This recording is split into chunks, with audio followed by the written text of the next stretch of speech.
Welcome back to this special edition of The Skinny. Ken Stout with you, Rico Elmore in the house, Rob Klepper here with us, Smoke, yes, Tony Stewart in the house as well, and a couple of call-in guests, two-time Chili Bowl winners, Rico Abreu and Cory Kruseman. Stay with us, it's going to be fun. The only reason we really brought Klepper in here is so I could put him on the spot every now and again. So give us your best New Zealand story. You and your brother down there tearing things up, and you've got to have something. We got to go down there twice in 98 to 99. Then we were there from 99 to 2000. So for the Millennium Switch. And New Zealand's the first country across the international date line. So it was the first country on the planet to move into the new millennium, which meant big party. So you got that going in for Auckland. you. We got that going for us. But we also got in trouble. I think it was Media Day. Behind. You've been down to Western Springs, I'm sure. They do a Media Day. They put the drivers out on the track. Local news shows up, shoots some interviews with the drivers. The first year we went, it was a bunch of young guns. Myself, my brother, Ricky Shelton, and Steve Payton the first year. The second year we went with Jerry Coons. Jay Drake went down there with us, Mark de Beaumont. But that first year, Media Day, we're in the country for a day and a half, still messed up on jet lag. I said, listen, they didn't prep the track. It's completely flat, no bank at all, right? It's a beautiful facility. I said, go run a couple laps, run it through the corner. We'll try and guess on the gear and try and learn something out of this to get ready for the first race. And it was, I think, the second lap, he jumped on the gas, went down into turn number 3, full bore, backed it into the wall, destroyed the tail tank, wrecked the rear of the car. And when he got back, I said, what the heck was that? He said, well, I was curious if I could flat foot 3 and 4. I go, it's Media Day. Now we got a junked car. We're in the country for 24 hours. We got a junked car. Sports page next day. Welcome to New Zealand. Mission accomplished. Media Day. There it is. Like, awesome. Appreciate that. So, yeah, day one, we're already fixing race cars. And, from then on, it was, dude, really? You got to try and flat foot Media Day. Not good. Going for it, man. Make the headlines, right? I guess that's the racer mentality. You look at the track and you go, Chili Bowl, it's small, but if it's right, I should be able to flat foot it. Let's see if we can get through 3 and 4 without lifting. Makes you feel, I'm only laughing because when I went to Australia in '95 after winning the Triple Crown, I did the same thing on Media Day. I looked at it and all the media's there, same deal. I rifled it. The only thing is I didn't back it in the fence, but I was sitting there the whole time going, I think I can flat foot it around there. And for us, it's a huge deal to go overseas like that. So when you go there, you want to make a splash. You know that what the country thinks of the American drivers when they go over there. So you want to show them that you live up to the hype. And I remember that day, same thing. I'm like, man, I want to go out there. I want to look good in hot laps. I want to look good to the camera. Here's local media that doesn't know if that you could be a second over the track record or under the track record, and they wouldn't know the difference. But as Americans, we wanted to sit there and we wanted to represent our country and make everybody proud. And for Media Day, we always wanted to go out there and see if we could run wide open around there. We thought it would impress the media, and they had no clue what was going on anyway. Well, it impressed the media. They got a bunch of cool photos to put in the newspaper the next day, and I'm like, really? Welcome to New Zealand. It's great. What is that deal like, by the way? You go down there, you're the Americans, you're competing with the New Zealanders and the Australians, and those guys have already made a name for themselves, and you're coming down there to steal a little bit of that limelight. Is that rivalry pretty bitter? It was weird because some of the guys you raced with thought it was really cool that we came over and they were excited to meet us and race with us. There's a handful of them that are bitter and envious of what we were doing, I guess, and I don't know, for lack of better terms there, but we're not quite as happy to see us over there. But the racing was fun, and the whole time we were over there, I mean, every one of those guys, when we were away from the racetrack, were a blast and made sure you had a good time and had fun. The best part for me was, here I was, a young guy in my early 20s, and went over there, and the best part was having 2 girls argue about which one was going to come over and help do my laundry.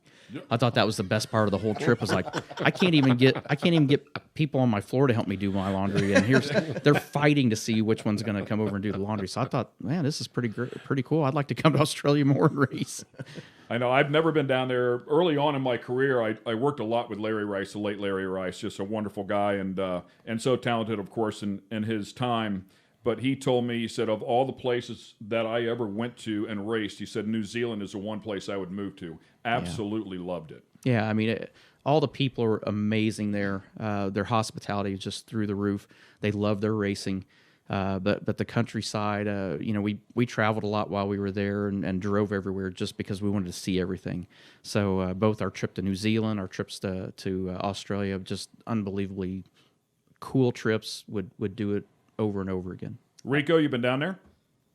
I've been to Australia a couple times, and I've been to New Zealand twice. So it was that was the biggest thing that stood out about me, is how prepared they were for us to come over there for those months or those periods of time, and how well we were taken care of. The family I went and raced for the second year in New Zealand, I stayed at their house, and they comforted us really well, and we raced their cars, and no matter if we raced good or bad, it was still the same, how they took care of us. So it was a lot of fun. I just going that many years for me, I really kind of grew up in the last few years and realized how important it is for me to be home during these holidays with my family, just because I'm gone so much racing in the summertime, and I never get to go home like I used to. So I take this time to be home, and in the summertime I hit it hard.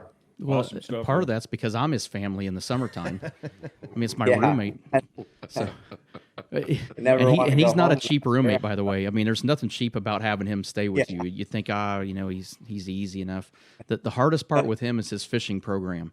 His fishing program almost costs as much as the racing program does. And no cheap bottles of wine for that guy. No, definitely not. He definitely has a taste for A good palate. exquisite wines.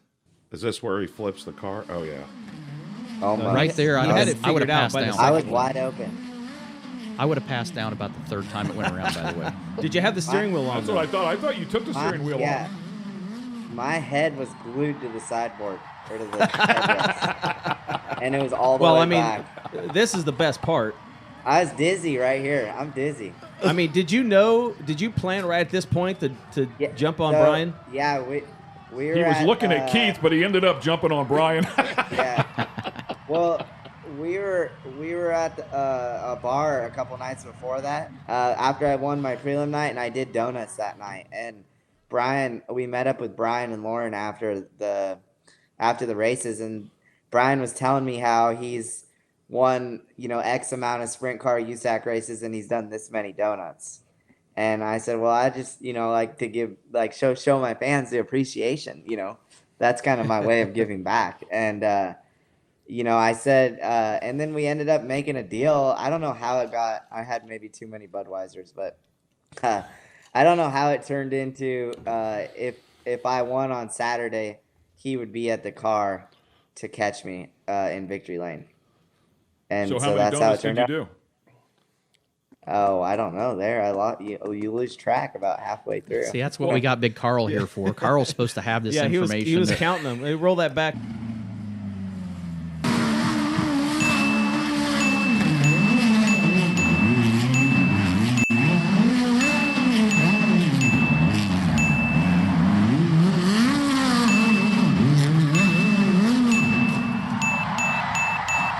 Well, I mean, the reason I bring it up is you said he told you how many donuts he did, and you had to do more than him. So I thought maybe there No, was a he count. does. He was just making it sound like he does. Like he's won so many races, he's done 0 donuts, and I don't know.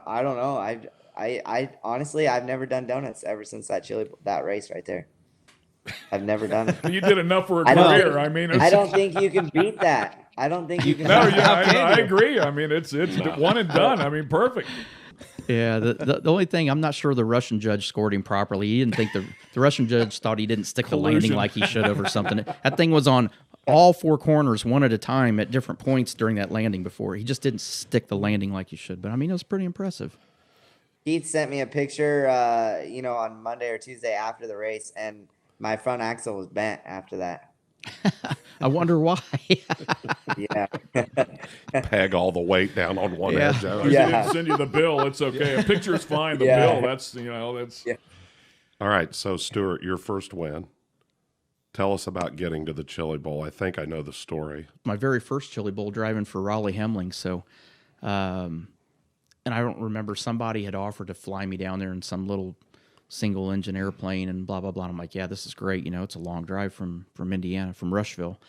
And I remember the day that I was supposed to leave, I had like 103.5 degree fever. and some big storm was coming through St. Louis, and the guy called about 2 hours before we were supposed to leave and said, "Hey, we're not gonna be able to go." I'm like, "Well, I gotta go." So I had my bag packed. I'm living with Larry Martz and his family in Rushville, and I grabbed my bag and Your mom was happy too, no, right? Tootie Martz, Larry's wife, she goes, "What are you doing?" I said, "Well, I got to get in the car and go." She goes, "You're not going anywhere." She goes, "You got a fever." I said, "I have to go. I have to go now." So I drove all the way to Tulsa all night with a 103.5-degree fever. I remember back in those days, Rico won't understand this. I bought a Discman that you had. The what? port for it was a cassette with Right, a wire so hanging out of so it. you You could put play in in the the car. tape deck, and plugged it into the Discman. And I had one CD. I barely could afford the money for one CD, so I listened to the same CD wide open. I had the radio up full blast. I did have a radar detector because that proved to be a great investment, by the way. Saved me a lot of money, but had it open wide open, and I ran wide open all the way down there to drive Raleigh Helmling's car in '93. I think Corey's on there. Let's try to bring him up here. Cory Kruseman in the house. And he's cruising. Another 2-time Chili Bowl winner. How are you guys today? Good, man. Yeah, you're pretty blurry on our end, but you sound good. Yeah, you look like you're in hyperspeed. He looks fast right now. I usually feel fat, so fast is good for a change. We've just been telling some of the stories about getting to the races and some of the crazy stuff that's happened over the years, and I know you certainly have no shortage of stories over the course of your career. Tell us something. Bring us something. We've had a lot of good times. It was actually kind of cool just last, I guess, a couple weeks ago, out here at Turkey Night, getting to spend a little bit of time with the other Rico, getting rained out. But it was a bit of a fiasco out here, but we were able to get the race in and had a good time. I think all in all, there was only one happy person, which typically is what happens on any race night. But life's good right now. We're just still real busy in the off-road stuff and getting cars ready for Chili Bowl. I just realized why he looks so fast right now, because his daughter's driving. Right. Fastest he's been in years. Hey, Cory, it's Klepper. Hey, Klepper, how are you, buddy? I'm good, man. Hey, I was curious, how many cars you guys bringing to Chili Bowl this year? As of right now, we only have 4. So it's Only. going to be Only a have light 4, year right? for us. But you kind of start banking on 5, 6. 6 is the most we can do. But 4 ought to be like a vacation right now. But it'd still be fun. I kind of wish we were there at the Dome. I was just going to say congratulations on your 20th year for the Cory Kruseman Sprint Car and Midget Driving School coming up here in 2020, right? Yeah, it seems like a blink of an eye. It went by pretty fast, but still blessed every day to be able to do something that's not work. It's not many of us get to live that dream out, and I've been fortunate enough to be able to drive in circles my whole life and teach people how to do it. So it's been a great run for us, especially with now branching off into the off-road stuff. It's kind of like sprint cars on steroids. It would be imagine putting a jump in the middle of Eldora and sending sprint cars around it. So it's pretty exciting for us. And I actually tried getting smoke in a truck a couple years ago. Unfortunately, the rain didn't help us out, but I think he would be phenomenal in one. Well, Yeah. it's funny. Stout and I have covered off-road for a long time, but those drivers are always telling me, man, I tell you, those sprint car guys and midget guys, those guys are absolutely nuts. And then I go talk to the sprint and midget guys, and they go, "You covering off-road this year?" And I say, "Yeah." They go, "Those guys are nuts, man." Yeah. And it's funny how the different versions of what's insane to do from these professional race car drivers, because short course off-road, as you know, is pretty insane. It is nuts. I mean, I like to screw around and run side-by-sides, and I get about a foot or 2 foot off the ground, and I think I'm doing something, and it scares the crap out of me. And then he wants me to run a 4-wheel drive truck, and I see these guys jump. They're jumping. They could jump over school buses and stuff. And it's like, this doesn't seem like a very good idea to me for some reason. I think there's parts of it I would like, and there's parts where you're supposed to get really high in the air and jump a long way. And I'm like, yeah, you think I'll just kind of roll over this and then get back on the gas. I don't know if I could do it. I have this picture. Toot my son's horn here for just a second here. He won the championship on a side-by-side in the Lucas Oil Off-Road Racing Series this year. But Kruseman, and does a heck of a job. Thank you. You can attest to this. Wheatland got rained out this year. Actually, a tornado hit the racetrack and destroyed the place. It was destroyed bad. the grandstands, Yeah. everything. I mean, Yeah. if you saw the grandstands, by the way, it was a story of its own. I mean, we think about the strength of Mother Nature, but literally these big, gigantic I-beams from the grandstands were twisted like spaghetti. It was like, oh my God, how is that even possible? But it came like from the west right to the east, and it didn't even hit the circle track stands, right? Yeah, like a lot of the track was still fine, but the off-road grandstands the and all that off-road really took a hit. And the drag boat strip was the ones that got whacked. But in the back of that track, and it's a phenomenal track for off-road, it really has a little bit of everything. Real long, arcing, high bank turns, really tight left and right turns. The tunnel. A little bit of everything, a tunnel, a jump that goes over the top of the tunnel. And then they have this tabletop in the back that is a tabletop.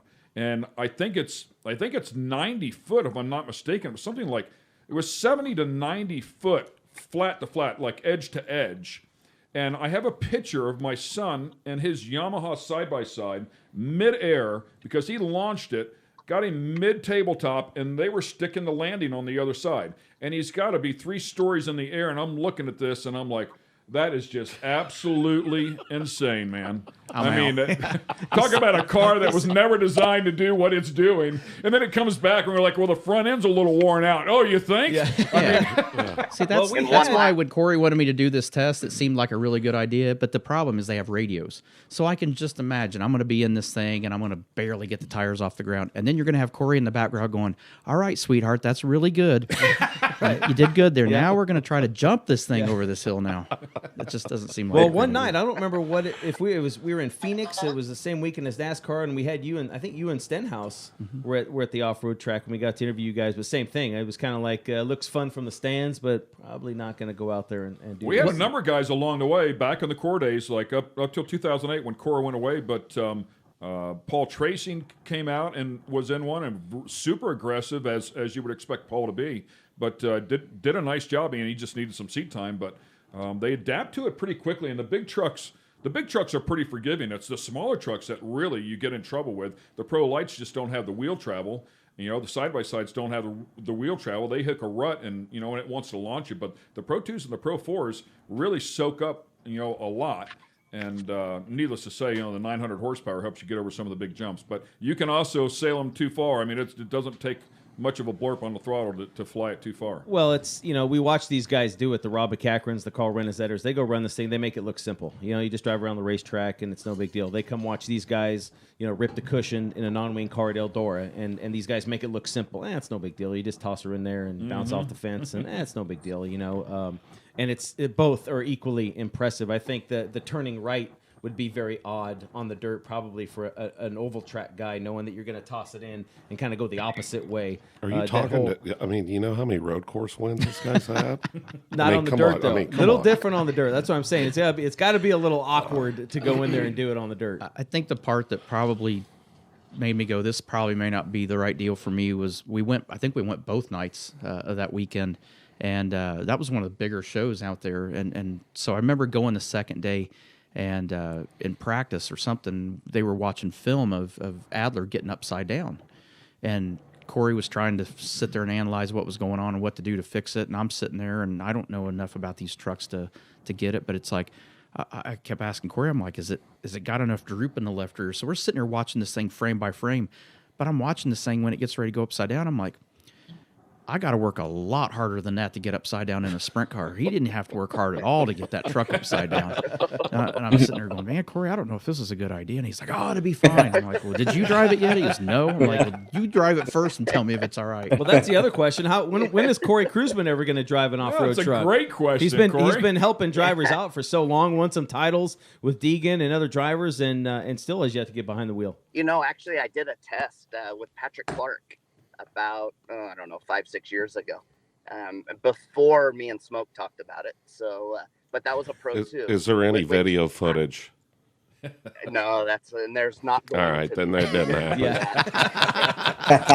But I'll tell you, the intimidating part is when you come up to the jump. It's like driving up to the side of your enclosed trailer. You can't see how far it is. You can't see if it goes left to right.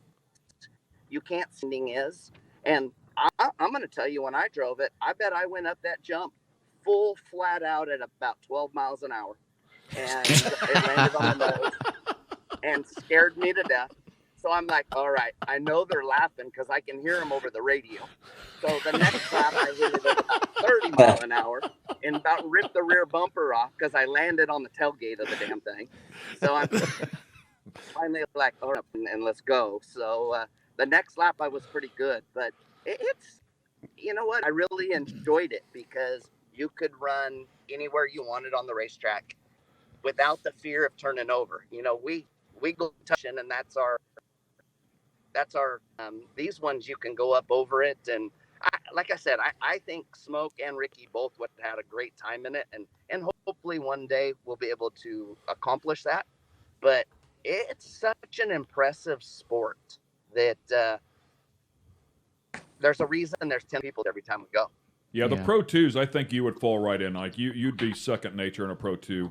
The Pro 4's different just because of the way you have to drive them. You got to flick them in so hard. You're so committed at, really before the turn even starts, to get all the momentum to set you up perfectly. What about Rico? Rico, would you do it? I'd hammer them. Yeah, they sound so much fun. Like I'm over here licking my chops. You guys talking about these things? I'd hammer it. Klepper, guys. I mean, just like Wheatland scares me because of that we're talking. I mean, those guys were jumping over 200 feet on the landing, and they finally, all of the drivers together, and they're like, "All right, we're not going to do this. It's unsafe. It's the jump's too big. It's too fast." And I'm like, at the driver's meeting, I'm like, you guys know the throttle pedal is on a hinge. You do have a brake pedal as well. This is something you can control. But stupid talk. Yeah, they're wanting to redo the jump because we're jumping too far, as opposed to, we can just slow down a little bit. Yeah, let me tell you exactly where he's going with this and why this doesn't make sense to race car drivers. Because when Jason Leffler first came back to run for Keith and Pete in Indiana, he lived with me too. I must be like the shelter for wayward boys and battered men or something. But he lived with me, which that kid never saw the crack of noon. I mean, about 4 or 5 o'clock, his bedroom door would open for the first time. But we bought these little P50s, and we had watched Crusty Demons of Dirt, and here you had Jeff Emick and all these guys, and they bought these 50s, and they had this little track in Emick's backyard. And what sold me is it was $5 to win the race, $5 for the best takeout move. I'm like, we got to get some of these. So we went down to the only place we could find 4 of them was in Nashville, Tennessee. So we drive to Nashville, get 4 of these P50s. They fire them up in the parking lot. That's what Honda does. Load them up in the truck. We had them strapped down, roam straight home, straight to the middle of the night. I live in a residential neighborhood. Thank God my neighbors are old people that have known me my entire life and know that I'm a dumbass. Immediately know I'm a dumbass. We were getting painters lights and setting these up. Everybody in that. Everybody, well, exactly. The whole neighborhood knows I'm a dumbass. But we had painters lights that were in the garage, and we had fluorescent lights from the ceiling. We had them out hooked up to 2 ladders, anything where we could get light in the backyard. We're running these things till midnight, until somebody, and it wasn't my immediate neighbors because they were out watching in lawn chairs. Somebody in the neighborhood called the cops. But we raced and raced and raced, and we raced around a pine tree, and then we had a right rear sprint car tire that was dismounted, and that was the marker for the other side, and we just ran the oval. So that got to where that wasn't good enough. So then we took a garden hose and watered the grass to make it slick, and then the element of difficulty went up, and it finally got sketchy. So I was just like what Cory said. I said, well, if we take our helmets off and don't ride with helmets, we'll slow down because we won't be as wild and crazy if we don't have helmets on. There's a great idea. That lasted about a half a lap is all the longer that lasted. And then when Leffler went by me, it pissed me off, and I went back to hammer down without a helmet, which was a much better idea. So, tell him about cleaning his legs out when he tried standing up. Well, that was the $5 best takeout move. I mean, you'd get somebody. It's $5 on the line. I mean, come on. Who was the guy? Jeff who? Emick. Jeff Emick. Jeff Emick. Yeah. Okay. All right. So we learned real easy. If you got on the inside of somebody and could get on the gas and get up beside them, you could reach over there and hit their kill switch. And just enough. I mean, you had to take your hand off the throttle to do it, but you could just get the kill switch and get back on the throttle long enough to clear them and go on away. But that worked for a little while. And then the only way you really got a really good jump on a guy is if you could get all the way beside him and get half a bike length ahead of him. If you could take your right foot and kick the front of his tire while he's leaning this way and kick it this way, he'd go, boom, slam on the ground. So then by the time that they went, woke back up, got propped back up. Now, keep in mind, it's a 50, so your legs are at a triangle to hit the ground. It's not like you're on a full-size bike standing up and down. Their legs are hanging out. Well, by the time they go to kick it, you're coming around again. So they got all their weight on the left leg, and they're going to kickstart this thing. And by that time, it's like Danielson. You sweep the leg.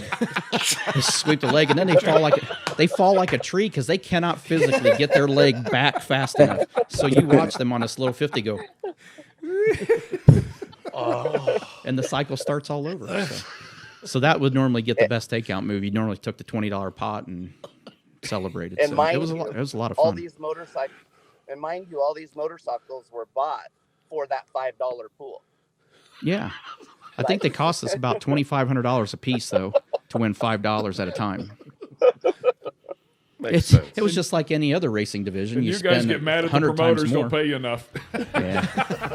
Yeah, but the good news is the promoter let us race at all hours of the night, at least till the cops called.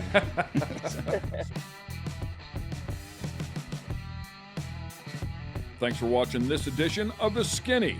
Go to fatheads.com and check out all the latest in eyewear apparel, along with many other products.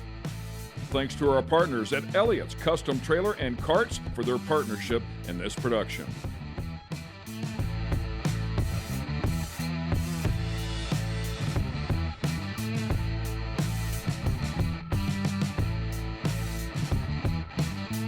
Don't forget to subscribe.